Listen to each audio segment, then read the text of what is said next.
নমস্কার।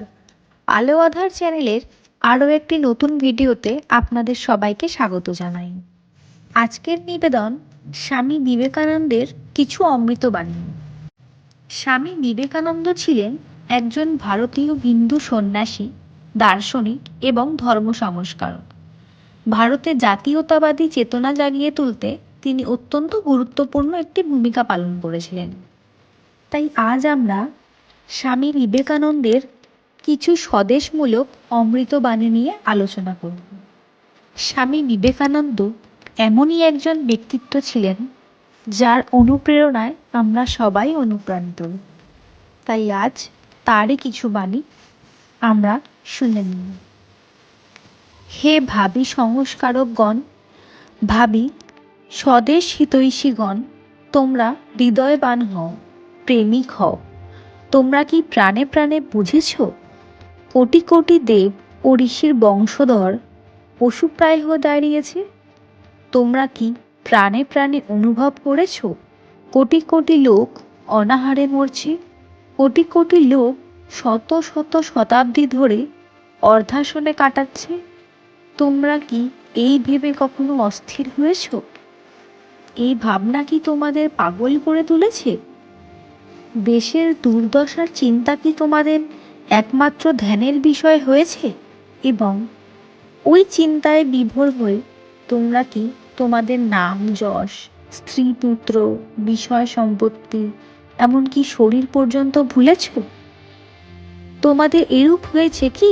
যদি হয়ে থাকে তবে বুঝো, স্বদেশ হিতৈষী হওয়ার প্রথম ধাপে মাত্র পদার্পণ করেছ। স্বদেশ হিতৈষী হও।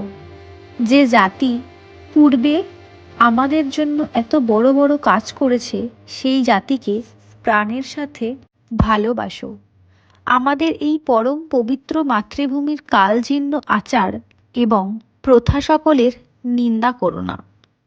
অতি কুসংস্কারপূর্ণ এবং অযৌক্তিক প্রথাগুলোর বিরুদ্ধেও একটা নিন্দাসূচক কথা বলো না, কারণ সেগুলোর দ্বারাও পূর্বে আমাদের কিছু না কিছু কল্যাণ সম্পন্ন হয়েছে। ধর্মকর্ম করতে গেলে আগে কূর্মাবতারের পূজা চাই। পেট হচ্ছে সেই কর্ম। একে আগে ঠান্ডা না করলে তোর ধর্মকর্মের কথা কেউ নেবে না। দেখতে পাচ্ছিস না, পেটের চিন্তাতেই তো ভারত অস্থির। ধর্মকথা শোনাতে হলে আগে এদেশের লোকের পেটের চিন্তা দূর করতে হবে, নতুবা শুধু লেকচার ফেকচারে বিশেষ কোনো ফল হবে না। দেশের লোকগুলোকে অন্ন সংস্থান করবার উপায় শিখিয়ে দে, তারপর ভাগবত পড়ে শোনাস। কর্মতৎপরতা দ্বারা ঐচ্ছিক অভাব দূর না হলে ধর্মকথায় কেউ কান দেবে না। তাই বলি, আপনার ভেতর অন্তর্নিহিত আত্মশক্তিকে জাগ্রত করো। তারপর দেশের ইতর সাধারণ সকলের ভেতরটা যতটা পারিস ওই শক্তিতে জাগ্রত করে প্রথমে অন্ন সংস্থান, পরে ধর্ম লাভ করতে শেখা। জনসাধারণকে শিক্ষিত করা এবং তাদের উন্নতি করাই জাতীয় জীবন গঠনের উপায়। আমাদের সমাজ সংস্কারকেরা খুঁজে পান না ক্ষতটি কোথায়। আমাদের ধর্মের কোনো অপরাধ নেই, কারণ মূর্তি পুজোয় বিশেষ কিছু আসে যায় না। সমস্ত ত্রুটির মূলই যেখানে সত্যিকারের জাতি। যারা কুটিরে বাস করে তারা তাদের ব্যক্তিত্ব ও মনুষ্যত্ব ভুলে গেছে। তাদের হারিয়ে যাওয়া ব্যক্তিত্ব বোধ আবার ফিরিয়ে দিতে হবে, তাদের শিক্ষিত করতে হবে। যতদিন ২০ কোটি লোক ক্ষুধার্ত পশুর মতো থাকবে, ততদিন যেসব বড়লোক তাদের পিষে টাকা রোজগার করে জাঁকজমক করে বেড়াচ্ছে, অথচ তাদের জন্য কিছু করছে না, আমি তাদের হতভাগা পামর বলি। হে ভাইরা, আমরা গরিব, আমরা নগণ্য, কিন্তু আমাদের মতো গরিবরাই চিরকাল সেই পরম পুরুষের যন্ত্রস্বরূপ হয়ে কাজ করছে। ভারত কি বুদ্ধিবৃত্তি শূন্য, কলা কৌশল শূন্য? তার শিল্প, তার গণিত, তার দর্শনের দিকে দেখলে কি তাকে কোনো বিষয় ছোট বলতে পারেন? কেবল এতটুকু প্রয়োজন যে তাকে মোহনিদ্রা থেকে, শত শত শতাব্দীর দীর্ঘ নিদ্রা থেকে জাগতে হবে এবং পৃথিবীর সব জাতির মধ্যে তাকে প্রকৃত স্থান গ্রহণ করতে হবে। নতুন ভারত বেরোক, বেরোক লাঙল ধরে, চাষার কুটির ভেদ করে, জেলে, মালা, মুচি মেথরের ঝুপড়ির মধ্য হতে বেরোক। বেরোক মুদির দোকান থেকে, ভুনাওয়ালার উনুনের পাশ থেকে, বেরোক কারখানা থেকে, হাট থেকে, বাজার থেকে, বেরোক ঝোড়ো জঙ্গল, পাহাড় পর্বত থেকে।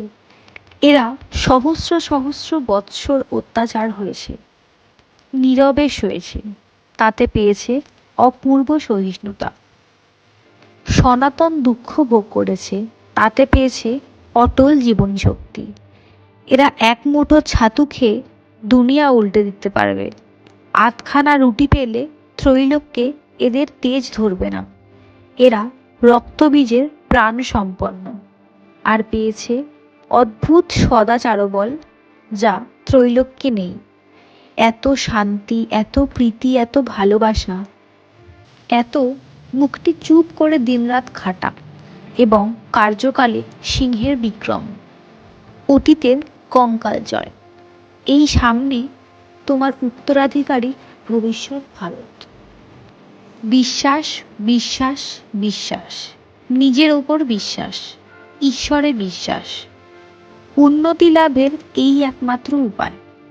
যদি তোমরা এদেশের পুরাণের ৩৩ কোটি দেবতায় এবং বৈদেশিকরা মধ্যে মধ্যে যে সকল দেবতার আমদানি করেছে তার সবগুলোতেই বিশ্বাস থাকে, অথচ যদি তোমার আত্মবিশ্বাস না থাকে তবে তোমার কখনোই মুক্তি হবে না। নিজের ওপর বিশ্বাস রাখো, সেই বিশ্বাস বলে নিজের পায়ে নিজে দাঁড়াও এবং বীর্যবান হও। নিজের ওপর বিশ্বাস রাখো, প্রবল বিশ্বাসী বড় বড় কাজের জনক। এগিয়ে যাও, এগিয়ে যাও। মৃত্যু পর্যন্ত গরিব এবং পদদলিতদের উপর সহানুভূতি করতে হবে, এই আমাদের মূল মন্ত্র। এগিয়ে যাও বীর হৃদয় যুবকগণ। বীর হও, শ্রদ্ধা সম্পন্ন হও, আর যা কিছু সব আসবেই আসবে। সাহস অবলম্বন করো, ভয় পেও না। আমাদের নির্ভীক হতে হবে, তবেই আমরা কাজে সিদ্ধি লাভ করব। ওঠো, জাগো, কারণ তোমাদের মাতৃভূমি এই মহাবলী প্রার্থনা করেছেন। সাহস অবলম্বন করো, বিশ্বাস করো, আমরাই মহৎ কাজ করব। এই গরিব আমরা, যাদের লোকে ঘৃণা করে, কিন্তু যারা লোকের দুঃখ যথার্থ প্রাণে প্রাণে বুঝেছে। রাজা রাজরাতের দিয়ে মহৎ কাজ হওয়ার আশা খুবই কম। ভগবানে বিশ্বাস রাখো, কোনো চালাকির প্রয়োজন নেই। চালাকি দ্বারা কিছুই হয় না। দুঃখীদের ব্যথা অনুভব করো আর ভগবানের কাছে সাহায্য প্রার্থনা করো। তোমরা সব করতে পারো, এই বিশ্বাস রাখো। মনে করো না তোমরা দুর্বল। অন্যের সাহায্য ছাড়াই তোমরা সব করতে পারো। সব শক্তি তোমাদের ভিতরেই রয়েছে। উঠে দাঁড়াও এবং তোমাদের ভিতরে যে দেবত্ব সুপ্ত রয়েছে তা প্রকাশ করো। নিজের ওপর বিশ্বাস না এলে ঈশ্বরে বিশ্বাস আসে না। আজকের ভিডিও এই পর্যন্তই। স্বামী বিবেকানন্দের আরও কিছু অমৃতবাণী নিয়ে পরের ভিডিওতে খুব শীঘ্রই আসছি। ভিডিওটি ভালো লেগে থাকলে লাইক, কমেন্ট এবং শেয়ার করবেন এবং পরবর্তী ভিডিওর আপডেট পাওয়ার জন্য চ্যানেলটি সাবস্ক্রাইব করে রাখতে পারেন। ধন্যবাদ।